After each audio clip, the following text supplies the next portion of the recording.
pour clore en fait cette série sur Martin Schongauer, c'est vrai que Martin Schongauer, c'est quand même l'artiste le plus important pour Colmar. Ses contemporains l'appelaient le beau Martin, Hübsch Martin. Alors c'est pas parce que son art est beau, ce qui est vrai, hein, mais c'est aussi parce que c'était un personnage très célèbre, que son art était beau. Bon, c'est vraiment tout un ensemble, on ne sait pas exactement d'où vient ce surnom, mais Martin Schongauer, on le voit partout dans Colmar, on va le voir à travers cette ville en fait, du XVe siècle qu'on retrouve dans l'architecture, on va voir ses maisons, mais pas seulement ses maisons, quand on se promène dans la ville, on voit ces maisons à colombage qui nous permettent d'imaginer le lieu où a vécu Martin Schongauer. Quand on est un visiteur, quand on découvre une ville, on s'absorbe l'atmosphère de cette ville. Beaucoup disent que la ville de Colmar, c'est un musée en soi, et je crois que c'est vrai parce qu'on remonte le siècle à travers Colmar, on va au XVe siècle, mais c'est vrai que c'est surtout au musée Unterlinden qu'on va voir ses œuvres. En plus de la Vierge au buisson de rose, on va redécouvrir les peintures, le retable d'Orlier, le retable des Dominicains, mais pas seulement des peintures, parce que je pense que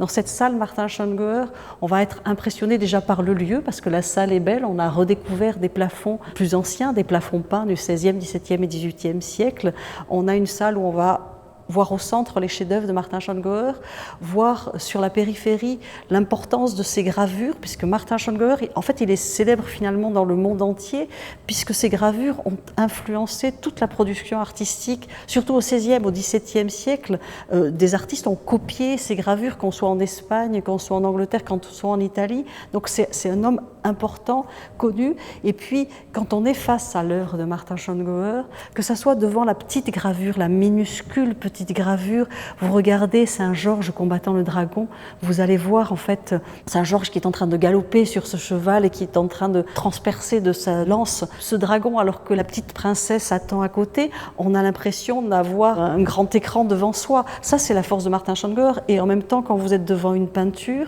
et bien devant cette peinture-là, vous allez être émerveillé par la représentation du petit chardonneret, ou devant la présentation de la mésange, ou devant cette pivoine qui, on a l'impression, vient d'éclore devant vos yeux et vous avez l'impression de sentir l'odeur de la pivoine. Ça, c'est la force aussi de Martin Schongauer. Et à travers cet artiste, je crois que cet intérêt de voir ces œuvres-là, de venir au musée, c'est peut-être un peu ce qui fait que l'art est important, c'est que ça donne envie et d'aller plus loin. On a envie d'aller toujours découvrir un petit peu plus loin. Et de deux, ça fait du bien de voir de belles choses et de se dire qu'un artiste, non seulement maîtrisait sa technique, mais a essayé de recréer une atmosphère, en fait celle de son temps, mais dans laquelle aujourd'hui le visiteur peut se sentir bien, à la fois en se disant que techniquement c'est un homme qui maîtrise totalement son art, mais aussi il va au-delà et il arrive à montrer des sentiments que chacun peut s'approprier.